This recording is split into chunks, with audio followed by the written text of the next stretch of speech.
What's up, guys? Sorry, I'm just trying to get something done here real quick. Save.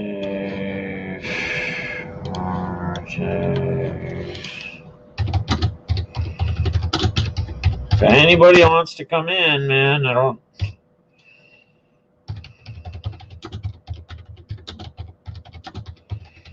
Nobody ever wants to. Nobody ever replies. So.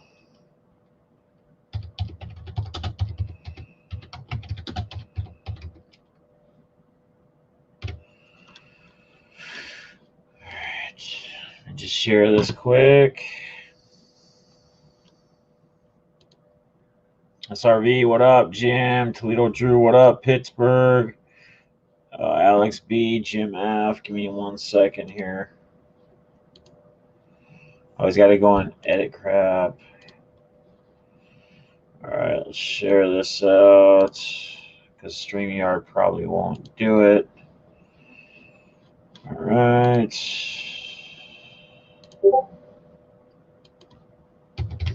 I'm going to drop the link. Anybody wants to join, click on this. We'll bring you in. So, first off, guys, I just want to wish you a Happy New Year. I was hoping I was starting the show off with some other guests. I had asked some people. Apparently, nobody, either they're busy or whatever, it's fine. I mean, if I have to do it solo again, I will. That really wasn't the point of me doing this Sunday show or this Sunday episode. This Sunday episode was meant to be to get other people in the hobby, creators, hobby members to join, to kind of people to hear their voice, their opinions on things, topics, whatever, and me more or less just direct it and kind of keep it going as like the engineer host or whatever. But it is all good. Taylor got 245 yards. Yeah, man. And you guys, if you remember listening to what I said, I told you MVS was a solid play, a value play.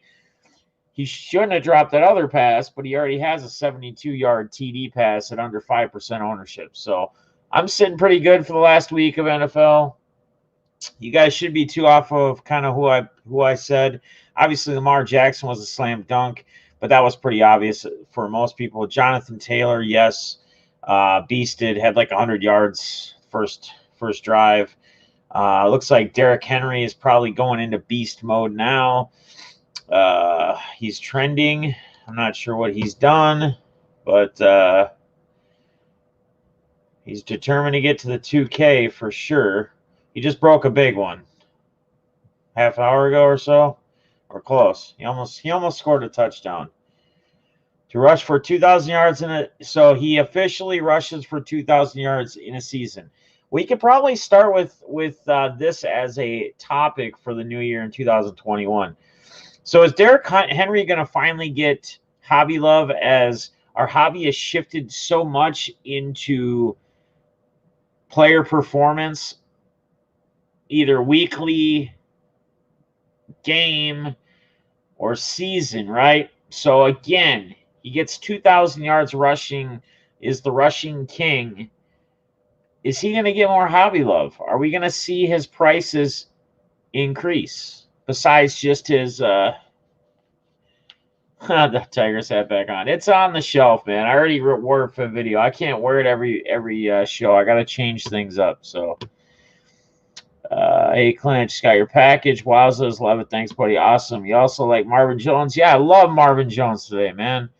Like, my plays were pretty much spot on. I told you guys Justin Jefferson, he had over 100 yards. So, yeah, I think we're good. And again, if you guys want to start getting my NBA plays, I'm not going to be able to do a video every single day as NBA is daily, unlike NFL is just weekly and on the weekends, so it's easy for me to put those in. I will start talking besides the playoffs. Even when the playoffs are over for NFL, on the weekends, I'll start throwing in the NBA.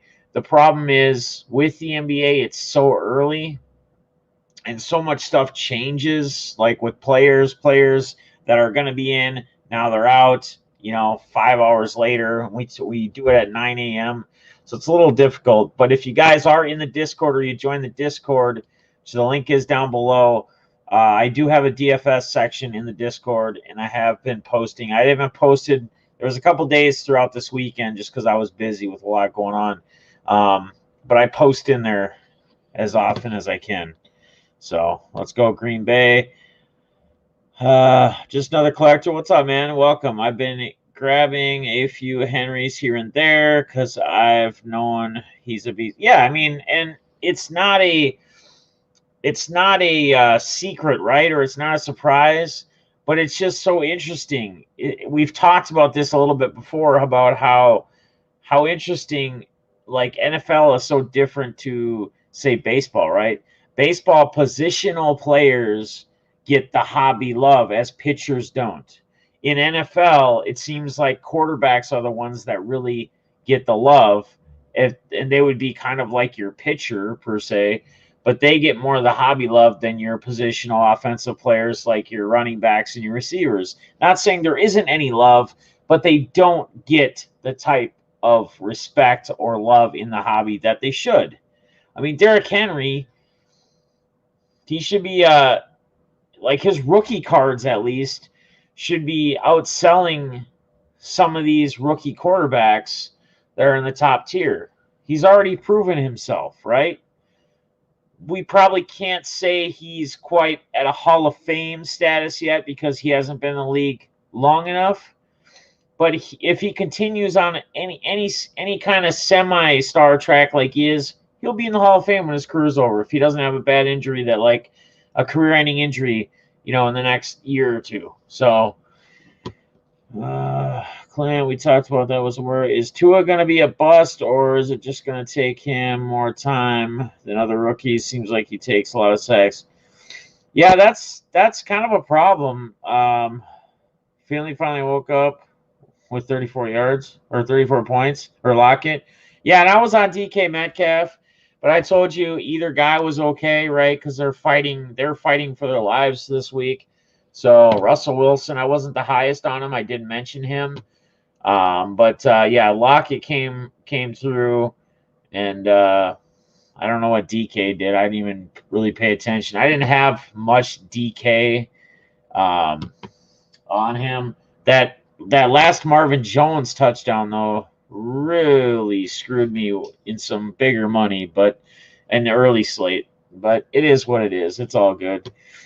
Number 1 seed in the NFC. Yeah, man, I talked about it the other day. I said I think it's going to stay in Green Bay throughout the playoffs unless they get knocked out at home. We'll see if they're going to bust. Some people have said that Aaron Jones in Green Bay, they bust even at home. Playoff time. I mean, it's happened in the past, but I don't think that happens this year. I think you're going to probably see Green Bay in the Super Bowl, and we'll just have to find out who else is going to be. So, Cueto's just texted. He's at a buddy's house. Buddy having a rough time, so he's hanging out with him. So he's going to skip the show today. Not a big deal. Again, guys, if anybody wants to join, I was hoping to have other people on here for Q&A stuff. If you guys have any questions or anything, what's up, KC9, This the Breaks, Tom T, Jaybird's in the house. If you guys have any questions or anything for me, hobby-related, sports-related, whatever, go ahead. Feel free to ask them. I was hoping I could have other people on here so we could get kind of their opinions on it. But it is what it is. Again, not a big deal. Not a big deal. So, hey, we got someone join. What up, Pittsburgh in the house? Sorry about that. I had you down on my computer still. Oh, you're good, brother. You're good. Don't worry about it, man. I appreciate you joining tonight. So yeah, man. Sorry I'm late. I was stuffing my face with some food. You're good. I'm gonna stuff my face with some food after the show. So I kind of did the snacky thing. I ordered Devani's DoorDash at like noon today, and then I had my daily Frosted Flakes at about 3:30 while I was watching some football. So Awesome. It's all good, man. Another successful. I think you guys had another successful auction. I saw you had probably a good 20 plus at some point. So that's awesome. Good to see. So if you guys don't know, Pittsburgh, every day I'm hustling, and Gate City Picker Paul, they do their auctions every Sunday. They usually start at 4 Eastern. What's Yep. up, Paul? 4 What up? Eastern and 3 Central Standard Time. They picked up that day off of RSR. RSR made some changes. Let me see if I can do a different layout here. There we go. They did some changes. They took over RSR spot. RSR said he preferred to not do Sundays anymore as he was doing them forever. So now these guys are doing it as well as Gate City Picker Paul. So guys, make sure if you haven't already checked it out, I usually share it out when they're live each week as well. Make sure you guys are getting in there and make sure you're supporting them because they're kind of giving us that Sunday afternoon entertainment that we've kind of been lacking. And that's honestly another reason why I started this show in the evening to give us some hobby content on Sundays, because once RSR kind of moved to Mondays, it lacked. There was really nothing ever going on Sundays. So it's good that they're now doing the auctions. We got this going on. How was it, guys? It was good. Yeah, it went really good. We had the most people we've had so far in a sports card auction, but I think it's only our third one. And that's the thing. That's good to hear, and that's what you're going to continue to see. You're going to continue to see those numbers go up.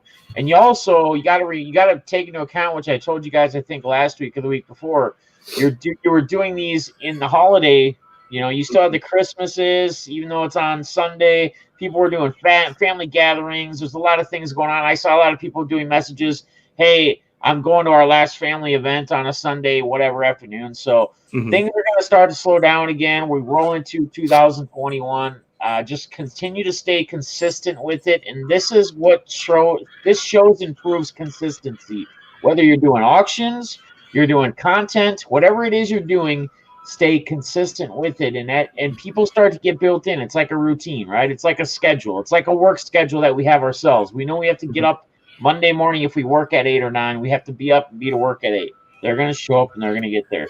What I kind of want, I guess, since I got 2 of you guys on here from your guys' kind of group that you do the auctions with, which, again, I talked about it the other weekend a little bit. I brought it up. They kind of have a unique style of the auction, which is cool because the 3 of them are all on and they rotate it to one person selling cards at a time, and then they take turns lots. So there's not any kind of real downtime like when you're in my auction or Eloy or someone else. We have cards up, we got to put them aside, and we got to put some else. They can just switch the screen to another lot, which is unique. So kind of talk about your guys's maybe you guys can take turns on this, but maybe your guys' processes, kind of getting yourselves set up and ready for when you guys decide to do your auctions, and kind of maybe a few best practices that you guys have come across or found so far as you guys have been doing your auctions. Pittsburgh, I'll start with you, and then we can take it over to every day I'm hustling. Sure. So our goal for the auction mainly is to be able to give people that watch our channels deals that are cheaper than eBay.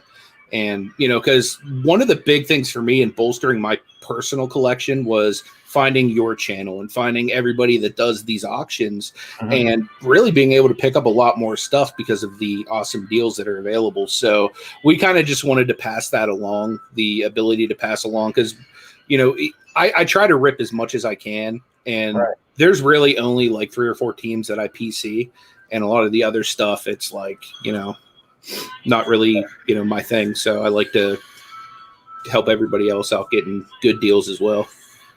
And I think to add on that, Pittsburgh, I think one thing you touch on, saying you rip a lot, but I think you probably even have ran into this year as prices have increased. And we talk a lot about that. And we hear a lot of people complain and talk about it as well. You can't find product in stores. I had mentioned this, I think last weekend or on another show, maybe the Hobby Hotline or something. The chase is a lot more for people buying singles now. And the reason why I'm saying this, it's important. It's important for you guys to get involved in auctions, to be a part of auctions, because and where you're not having to just rely, like you said, on eBay, right? Where you Yeah. can get cards at a cheaper price, you have more of a variety, you're getting it for a better deal.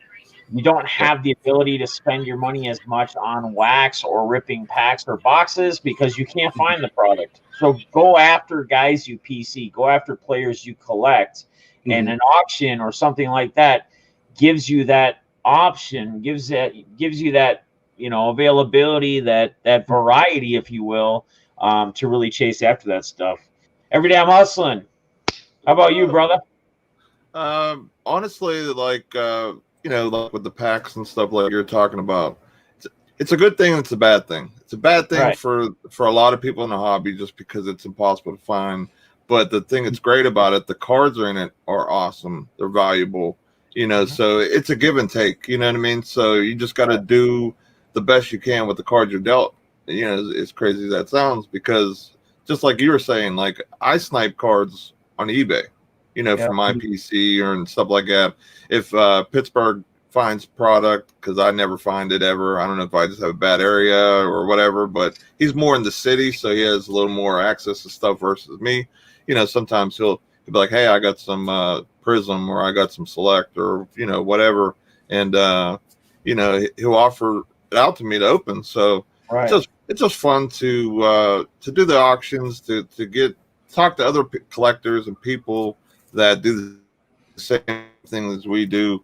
And, and help other people that are also jumping in the community that might have questions like with grading and things of that nature that have no idea what it's about. So, that's basically what we try to do, like with our hobby talks and stuff, like help the new collector, help the older collector, and just have fun. That's what the main thing is about. It's not about, making money and stuff. It's about having fun. And every day I'm hustling, like you touched on it right there. The biggest thing is the interactions. I think I've always talked about this as well with anybody, for any channel or any auction or any content you do to be successful. You have to be able to interact. You have to be able to pay attention to your chat. You have to be able to pay attention to your community. You have to make sure that people feel welcomed, right? So for anybody out there who's like, hey, I maybe want to start doing auctions, or I want to start doing videos or content, and I'm going to do live stuff. Now, if it's pre-recorded, it's not as big of a deal. Maybe you got to reply to people who leave comments and ask questions in the comments or whatever. But when you're live, paying attention to the chats, like right now we have Jim F asking, at Every Day I'm Hustling, are those graded cards on your walls? And I'll let him, I already know what the answer is. They are great. They are cards, but if they're really his or not, I'll let him answer that. But I already know what the question is. I already know what the answer is. I do have a lot of graded slabs and stuff like that, but it's just a good green screen effect, just to make it feel more hobbyish, you know what I mean, and do something different. He's pulling the old Dr. Beckett. If you guys watch when I'm on the Hobby Hotline or any other time you watch Hobby Hotline, anytime Dr. Jim Beckett, the one who founded Beckett Price Guide, whenever he's on, he does the same thing. He's got like the crazy old vintage slabbed all cards behind, but you can always tell it's like when he moves or something. Sometimes like in the middle of his chest or something, every once in a while you'll see the graded card going through his chest, so it's like a green screen. But no, that's awesome, man. There's nothing wrong with some good green screen. That always adds a fun effect. I mean, heck, Pittsburgh's he's out in Pittsburgh at the stadium right now. He's joining us live at the stadium as they're still there partying and celebrating, getting ready for the playoffs. Absolutely. So, very, very awesome. 3 awesome dudes right here. Hit the thumbs up. Thanks, guys. Jim F asked about not hobby related, but yes, it will be coming. I'm not sure when we're going to do it. Probably in the next month or so. I'll be doing an in-depth with my daughter on her whole deal with the boot camp and going through all that stuff, which I think will be interesting. Does anybody have any questions for Pittsburgh, for Every Day I'm Hustling, or for myself? Anything in regards to the hobby? I mean, no question is ever a dumb question. I guess that's the biggest thing I can always bring up. If you have a question, even if it comes down to like packaging or doing something so simple as that, to some of us, to some others, when they don't ever do it or they don't do it often, it may be a little bit more tricky, or they're not sure. So if you guys have any questions, please feel free to put them in the chat, because I was going to have this as more of a Q&A with whoever I had on here tonight, which is Pittsburgh and Everyday Muslim. While we're waiting for questions, I guess I'm going to take the time to pick at your guys's brains maybe a little bit. It's not anything crazy, but maybe just more for people to get to know you guys, kind of like maybe an in-depth, but not really an in-depth. Like, we're not really going to go deep. But I guess I'll start with Everyday I'm Hustling first, since we've went to Pittsburgh the first time go around. When was it that you actually first got into sports cards? I collected when I was a kid, the Fleer, 90 Fleer and all that type of stuff. Yep. And then, just like some things you stop doing and it's life or work or whatever. I think at that time it was right around when I was going to school, college, and playing football and stuff like that. So, it's hard to bring those hobbies with you when you're doing so much and got such a busy schedule. So I ended up kind of forgetting about collecting in a way. And then when the pandemic came back around, Pittsburgh was collecting, basically, I guess he took some little breaks here and there, but for the most part, he's been collecting nonstop. And I was seeing what they were doing with all the different cards and the variations and everything like that. And I love sports, like, basketball, football, from time to time when the Pirates are good, baseball. And it just goes all in with everything that I enjoy: sports, collecting, and different things like that. So, okay, cool. And I guess I'll give you one more question. I'm going to have the same thing for Pittsburgh. He can answer, then we'll start getting into some of the questions we're getting from the chat. But one last thing for you: is there a specific time you can remember, like, that really gauged you into the hobby, like when you first came in? So, at a younger age, you talked about the 90 Fleer. Is there a specific time? Was there like a father, a family member, somebody, a friend that was like, hey, I got these packs of cards, or I got this card, check this out? And it was like kind of your first dive in. Whoa, man, this is cool. Like, I want to do this. Can you recall anything like that, like specifically that kind of cued you in, or was it just kind of a gradual jump into the hobby? Then a lot of people, were collecting and things like that. For me, it was my neighbor. My neighbor, his dad was a big collector. He liked Barry Bonds, because we're all, me and Pittsburgh are from Pennsylvania, of course, and so he was collecting different cards and stuff. Son did, and I was his next door neighbor, so I'd go over there and see all his cards. So it was I kind of fell in love with the hobby just by looking at his stuff, seeing, like, he had stuff in plaques and autos, and it was just really cool just to have something from a player that plays in my backyard, basically. And at that time, the Pirates were good. And, having autographs of a professional athlete like that, and as a young kid, it was just so awesome for me. Right. All right, Pittsburgh, when was your first cue into the hobby? Do you remember? Yeah, I do, actually. When I was a kid, my mom worked at one of the prominent hospitals in Pittsburgh. And this is before the Steelers got their practice facility. So when the Steelers would get injured, their team doctor works at the hospital where my mom works. So since she was in physical therapy, anytime they'd come through and have to do their therapy when they're rehabbing, she would be working with them. So I remember whenever I was a kid, she'd be like, hey, yeah, this person's coming or this person's coming. And like, she would go and buy me like the team sets at like Dick's or Dunham's, or I don't know if you guys have the same stores over there in Minnesota or whatnot, but she'd buy me like the team sets, and I would go, and anytime a player was injured, I'd go get him signed and everything. So that was kind of my first venture into the hobby. I might've been in like first or second grade, just going to see my mom at work and, get different Steelers autographs. And that was like during the, 90s, like the Kevin Green, Greg Lloyd era, you know what I mean? Where it was just like Blitzburg. So would you say then that, I mean, that may answer, I don't know, I may be jumping to conclusions, but that may answer kind of that second question I had for Everyday I'm Hustling then too. Was it probably like, was that your first kind of cue in, or your experience as well, that you would say that tied you into, okay, this is something I want to do, or this is a hobby I want to be a part of? That was kind of like my first experience with it, but I think the thing that really got me like going as far as collecting more than just like Steeler autographs and stuff was there was a really awesome flea market like 10 minutes from where I grew up, and my mom would take me and my friends every Saturday, and like we would like swarm that card booth, you know what I mean? And it was just like I just remember that every single weekend, you know what I mean, going every Sunday morning with my friends and going to get the latest and greatest rookie cards and stuff like that. Awesome. All right. Thanks, guys, for sharing that. So, Jim F., I got the question up here. Not baseball season yet. Who or what 2020 rookie is going to be the flap of 2021 and breakout? Last year, I feel the breakout was Tatis. And, who's going to be the flop and the breakout? So, the Tatis was the breakout and the flop was Alonso. I'll let whoever thinks they have a good cue or who they're feeling between you two first. I'll let go ahead. So, anyone want to take the reins on who they feel? And again, there's no wrong answer, right? This is who we feel. This is our opinions. This is kind of us answering their questions on how or who we feel. So, I'm not like the hugest like outside of Pittsburgh baseball guy.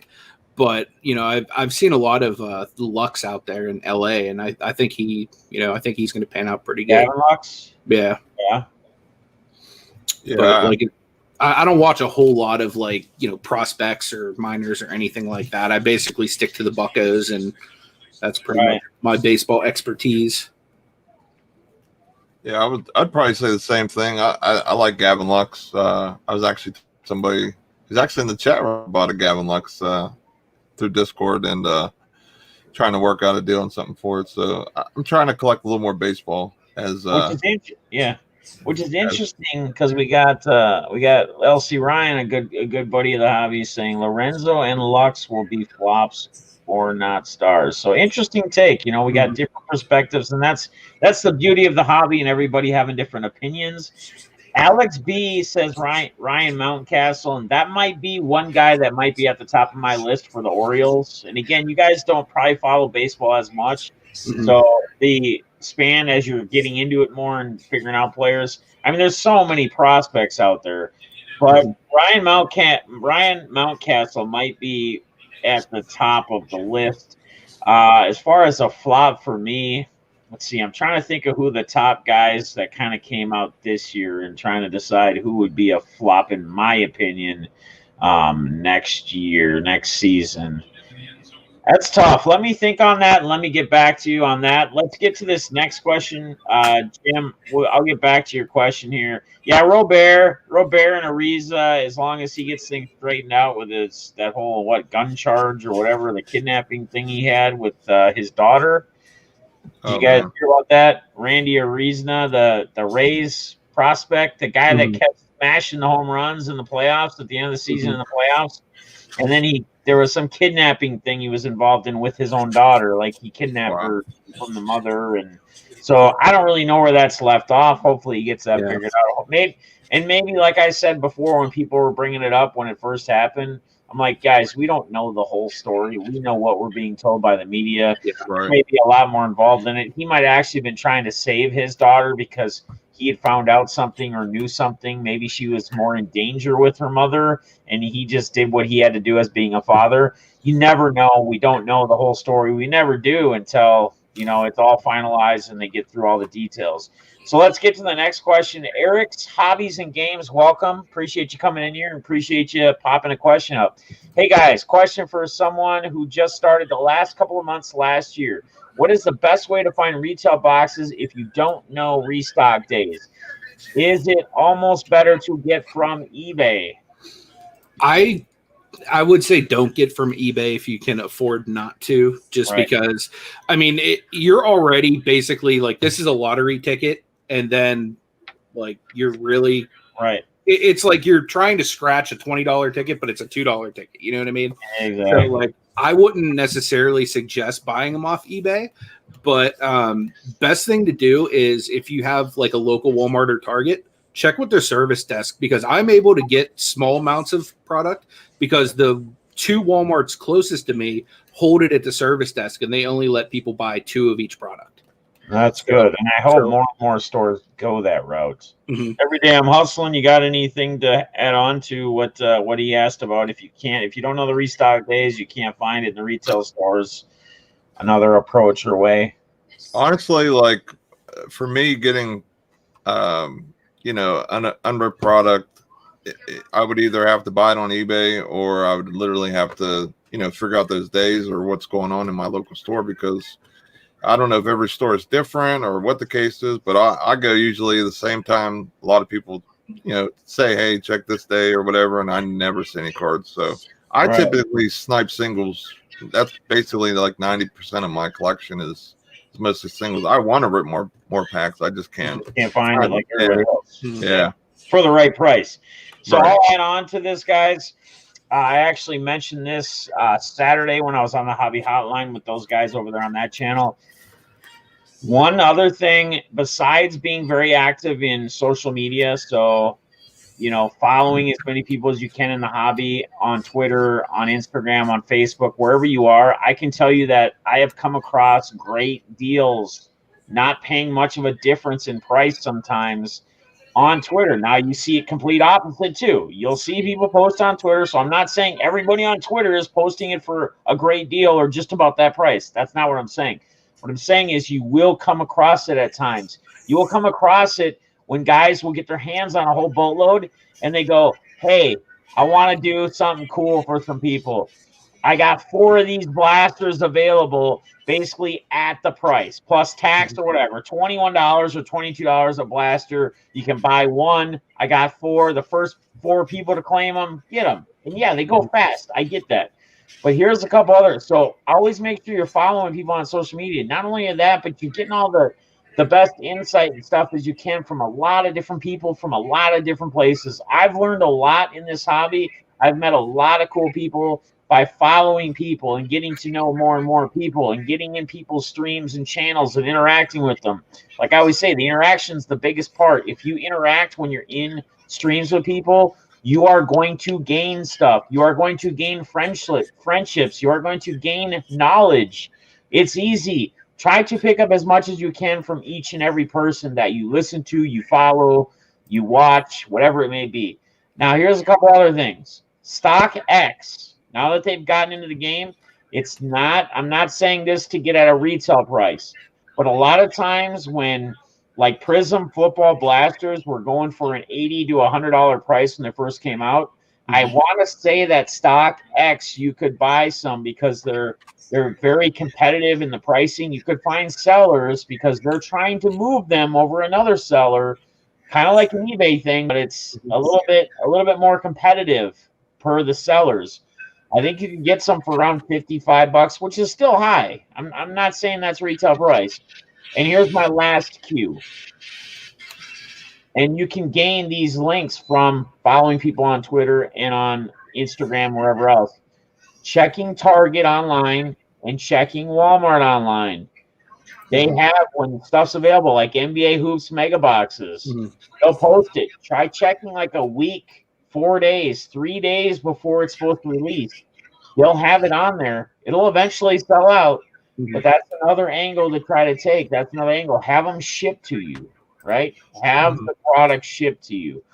I got Topps update, although that's not as fast of a seller as like a Prism or something, but I bought like 2 or 4 blasters from Target, and it was easy to do right when they were released. So if you're doing it right on time, right on cue, you might be able to get it. DJ has a great question, more or less towards Pittsburgh. Everyday Hustler might have ran into something like this too, but he says, at Pittsburgh, you ever found an awesome card deal at a garage/estate sales you go to? Any one of you can answer as well if you have a story. So do you have any stories about any great finds at a estate sale garage? One of my would have been best yard sale, garage sale finds actually was a thing of me picking up somebody's entire collection. Like my wife was actually so mad at me because I filled our entire car. Like she had a Chrysler 200 at the time. The entire car was like this dude's entire collection, like old starting lineups, cards, like the whole 9 yards. And it wasn't even really till the pandemic that I actually started going through it and listing and selling some of the stuff, which worked out because I bought a ton of his like old Michael Jordan collection and stuff like that. Yeah.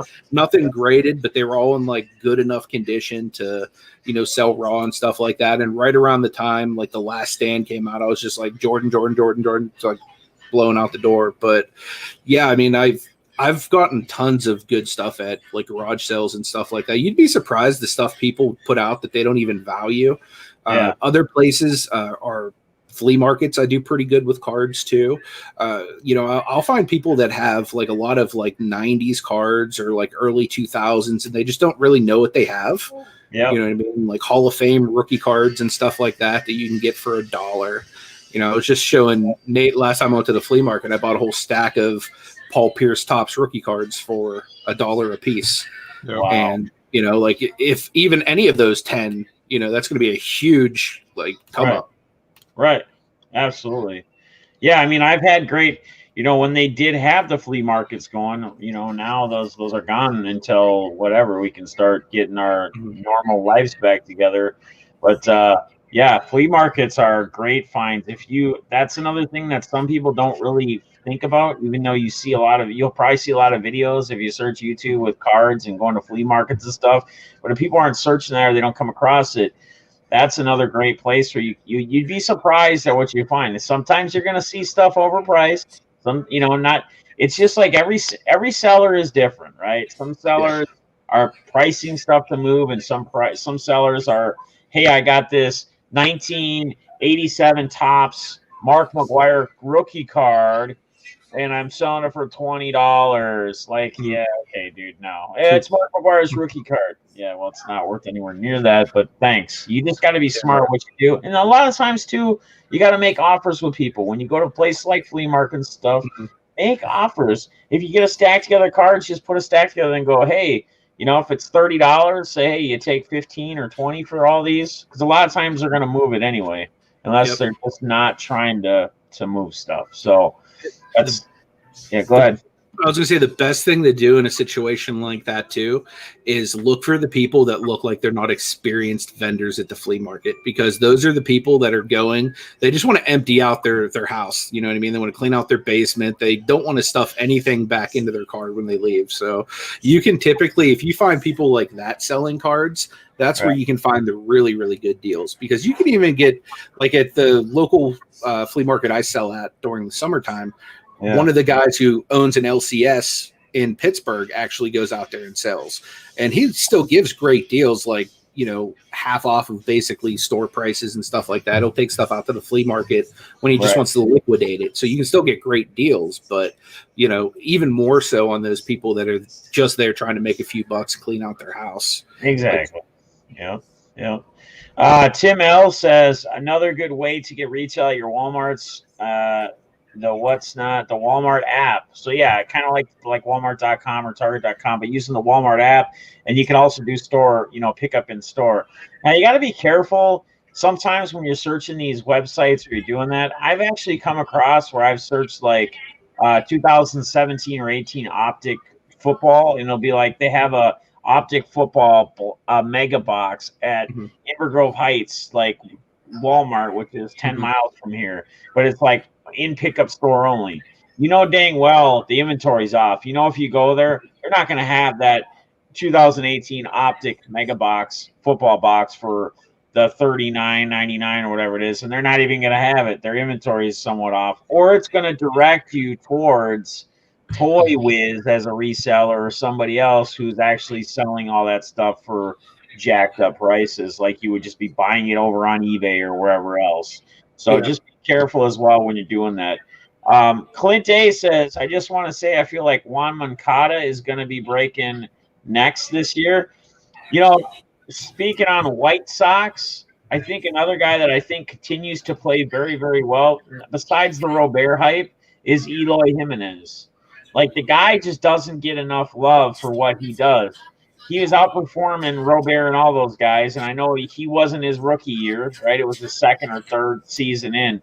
But the dude was smashing like Tim Anderson. Tim Anderson gets absolutely no love in the hobby, and that dude, like, what is he batting? he bats like 310 or 320 and bashes how many home runs a game. Gets absolutely no love.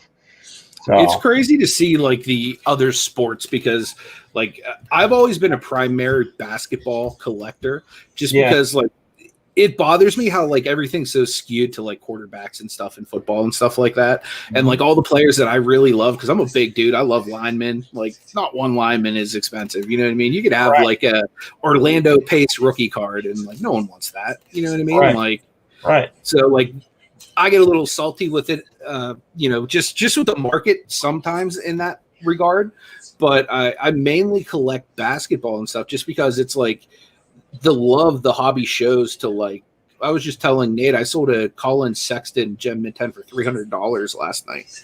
You know what I mean? And it's like I'm a huge Cavaliers fan, but I'm not like loving Colin Sexton in my PC for $300. You know what I mean? To that right, exactly. You know what I mean? And then you have like Hall of Fame caliber players at other sports that like don't even get even a shred of the love that, you know, even players like Sexton are getting right now. Right. I thought the way that the basketball market was moving, I thought that would make football a little more.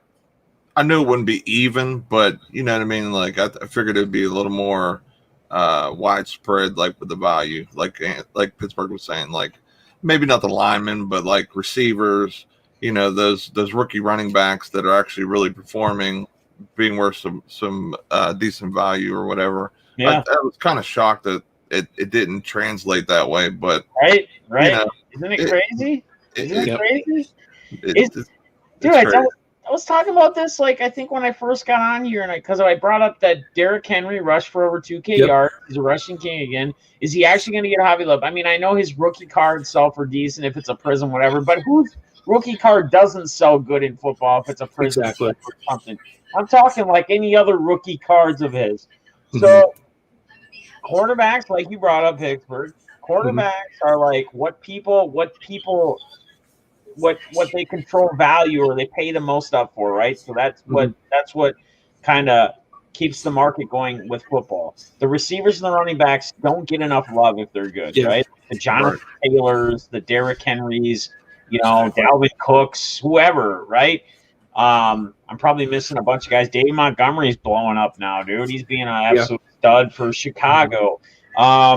He's been solid. And then you got like the receivers, right? I mean, you can go buy like when Michael Thomas, now not to say he shined this year, right? But even last year when he was like the dog, the big receiver dog, the best dog, you can go buy his rookie prism card for like $60 or $80, a silver, I think. Yeah, that's crazy. But the quarterbacks, like Justin Herbert or a Tua or a Joe Burrow or whatever quarterback for whatever year is just crazy. But then you go to baseball, right? Yeah.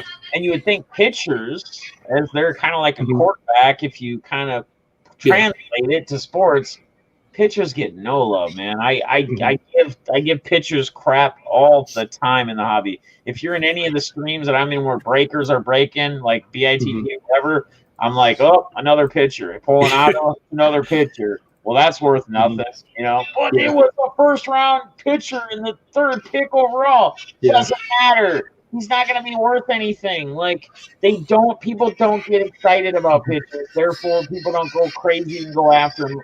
There's no market really for them. You can still collect them. I mean, you still should PC him. Like I always tell people, you should have a PC that doesn't just consist of Mike Trout,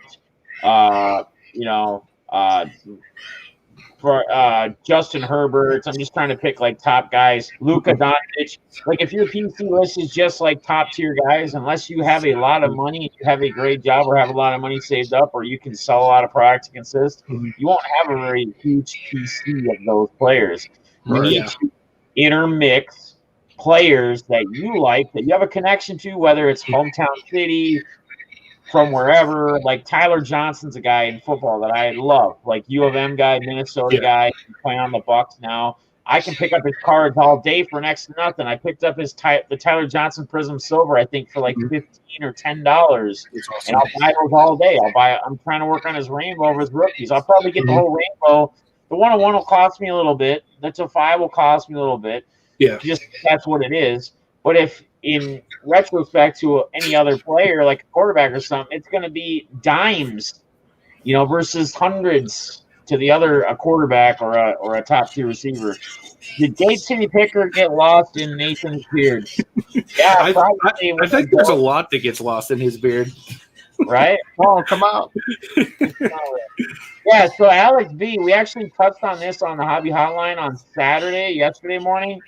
Tiger Woods got his rookie for 10 now worth 200. Crazy golf went up. And I'm telling you, his rookie card in the upper deck is junk wax. You could buy a box of that golf upper deck with his rookie in it, like literally a couple months ago for probably $15, $20 max. And now if you get that thing in a 10, like it's crazy value, crazy worth. Again, Tiger Woods. And did Tiger Woods even really do much? No, but his documentary's coming out soon. When they start releasing these documentaries, they make these players relevant again, even if they're not doing a lot in their playing days today. And all of a sudden, people go crazy. It's like, all right, well, here goes your values. Here's where everything's going to go up. In hockey? Is it still the goalies who are in demand, or is it switch to scores? I don't know. I don't know anything about hockey. Do you guys know anything about hockey? I collect Penguins and very seldom, so not real sure to be honest. Yeah, I'm not sure to be honest. Yeah, Tom T. I bet you have a pallet of that upper deck golf that you bought for $100 for a whole pallet of it. I bet he says I have a bunch of those Woods rookie cards. He has a lot of good old vintage stuff. Tom T said lots of hype on Casey Mize as Tigers pitcher. Scooball looks, and that's kind of where I started going with the pitchers, because even though there's a lot of hype on them, Tom, we know where this goes, right? Even Shohei Ohtani now, and he wasn't even just a pitcher, right? He was a two-way player. He was a batting player. He hit balls, and he was crazy at first when he came out. It was that card in Topps Heritage. There was only 70 of his auto or something in the red ink, if you guys remember. It was like 2K or something when it first came out, just raw. And I don't even know what you can go buy that thing for now, Rob. Probably $100, maybe, if that. I don't know. So you just got to be careful, man. It's things. I busted a case of that Upper Deck Golf years ago. Pick the case up for a song. What does that mean? I don't know what's a song. Is a song reference to like a G or something? I'm not sure what that means. I don't know. I think maybe you just mistyped something. Not really sure what that meant. Frank B. Rippin', what up, buddy? Yes, Mize was tight, but Scuba way better. Right. But again, I mean, I feel like when we're talking pitchers here in the hobby, I mean, besides like your vintage pitchers, like your Nolan Ryan rookie cards and things like that, I mean, how much can you buy? You can go buy a Nolan Ryan if it's like by his third or fourth year, you can buy a vintage Nolan Ryan card for what, $60? Third, fourth year, probably in pretty good condition. It's not crazy. It's not, and we're talking a vintage card. We're not talking junk wax. We're talking a vintage and one of the best pitchers ever, like a third, fourth year card, vintage. Song means it's cheap. It's an old expression. You got me, Tom. You got me on that oldies stuff. You have to teach me more of that when the Tigers open up their ballpark and I come down to watch some Tigers games with you. Hopefully we can do like a Tigers Twins weekend or something in Detroit. So hopefully too, guys, with this vaccination stuff, whether you believe in vaccinations or not, hopefully the vaccinations just, once they get going, hopefully we'll start changing the outlooks on how these stadiums, and we can get back into going to live sporting events and games and stuff. And I think that's going to really make a change and help too. Although some people say that this whole pandemic and all this stuff and being more shelled and sheltered indoors and stuff has really kind of increased the people in the hobby and helped the hobby. And maybe so. Yeah, I'm sure it has. But could you imagine if we're seeing that where that is right now? But can you imagine if we could actually go to live events and people could get more excited, and you're putting 40,000 or 80,000, depending upon a stadium, 100,000 people in a stadium, and going to live events and seeing players, I think that just draws more excitement than us only being able to watch them at home. And for me, like my Wolves, I can't even watch my Timberwolves. I have the NBA League Pass as well, and I can't watch it. It's always blocked out, local or pass. I can't ever watch them. Yeah, like that's how it is with the Cavs here. We can't ever watch crazy, them. man. Like what? They don't allow you to be able to watch your local team. How can that generate excitement? I have no clue. Yeah, even Verlander rookie is worthless because he is a pitcher. That's right, man. Yeah. I mean, it's absolutely insane. What's up, Dent? How you doing, buddy? Good to see you. I want to move all my pitchers cards now. No love, but got to keep my Bieber cards. And Bieber does get a little love, but again, if you go and look up his rookies and go to buy his cards, you can buy them for not much. Like, they just don't get the love, man. They don't get any love. Mike Paul, more people in stadium kills the collecting market. Yeah, well, maybe if you think that. It's just an opinion. Again, everybody's got their own opinion. That's fine. That's why we're here, right? Hell, I can't wait. I have Seattle XFL and Seattle NHL season tickets. Nice, That's dude. awesome, man. That's dope, man.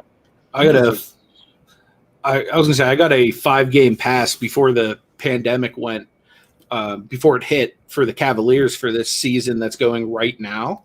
And they had so many people drop off of their season ticket holders that they bumped me up, just being a 5-game pass holder, to like being in the same status with like 10-year plus veteran ticket holders. Wow. To where like now when I go, I get to call like my ticket guy, and he'll get me and like my people coming with me like on the court for like pictures and stuff. And That's it's like awesome. I'm just a random guy that bought a 5-game pass. You know what I mean? Like, yeah, it's insane. Like the things that some of these like teams and arenas are doing to try to attract more people and to get them like more involved.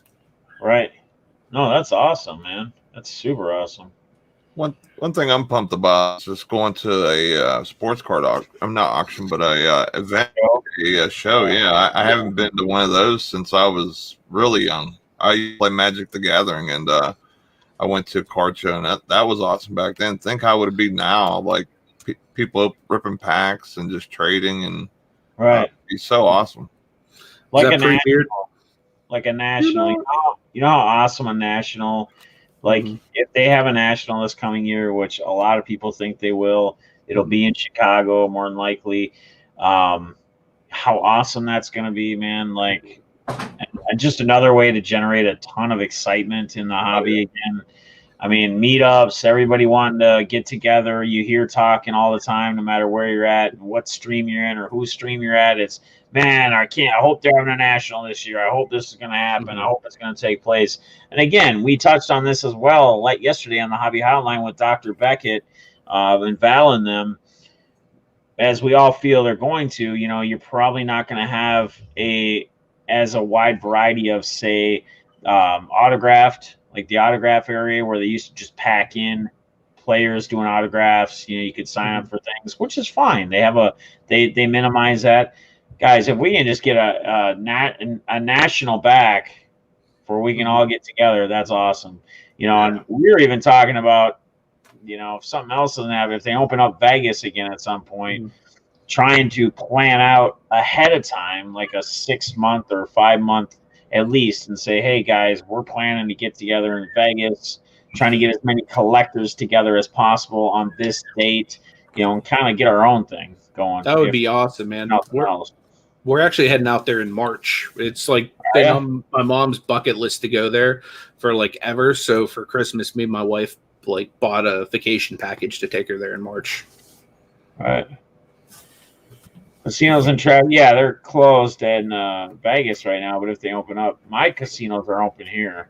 They don't shut down. They shut down the first go around, like when it first hit, just to do it, to follow everyone else. They don't have to follow any orders. The casinos out here, they're on their own rules, man. They're on the reservation. They can do what they want.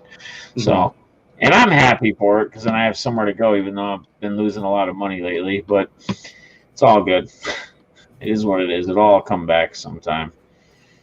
Oh my God, my coach sucks rocks. Coach sucks rocks. Amy says. I'm very lucky here. Never miss any games. Pistons, Red Wings, and Tigers. All games on my phone. Yeah, man. We don't. They all our stations out here, like few that can negotiate for the Fox Sports Net channel. So therefore, everything gets blocked out. And then I pay for NBA League Pass, and I still can't watch them. They still block it out somehow. That's crazy that they do that.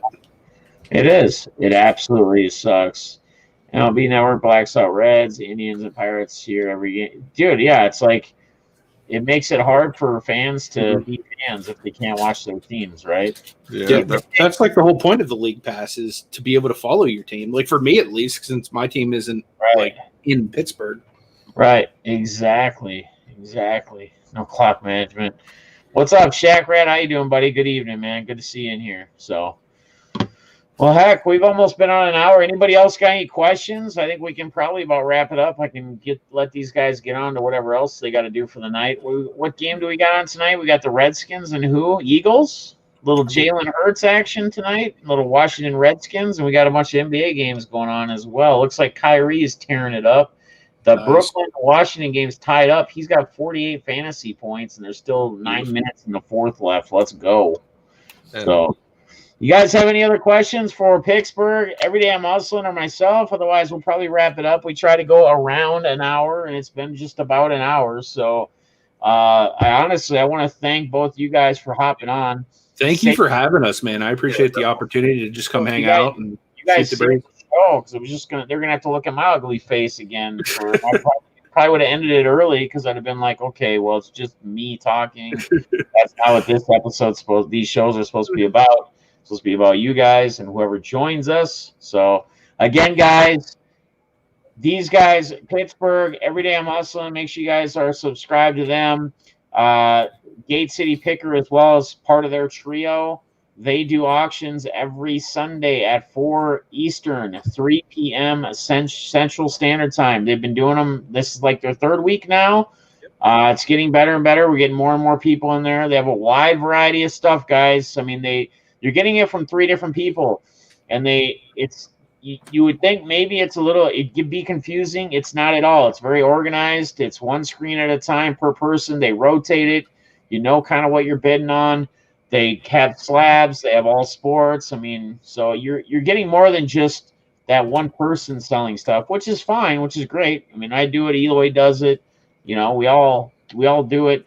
But these guys doing it like with 3 people and switching it makes it even that much better because there's no gap time. They just walk out.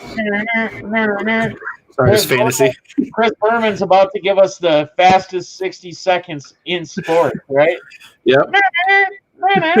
That's so awesome. Eagles win. Giants win. Division. Skins win. I don't understand. What do you mean? Eagles win. Giants win. Division. Skins win. They win division. They tie. I hope they tie.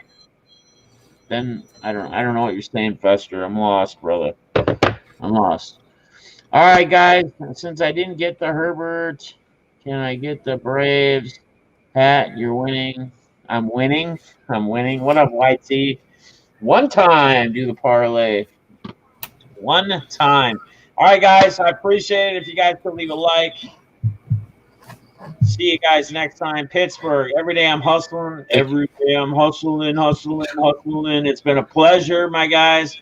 Thank you for joining me. Make sure you guys do get out and follow them, and make sure you check them out next Sunday, 4 Eastern, 3 p.m. Central Time, as they do their next card auction. And check out their videos they drop. They're dropping videos almost daily, uploaded videos and whatnot. So check it out. They got cool content.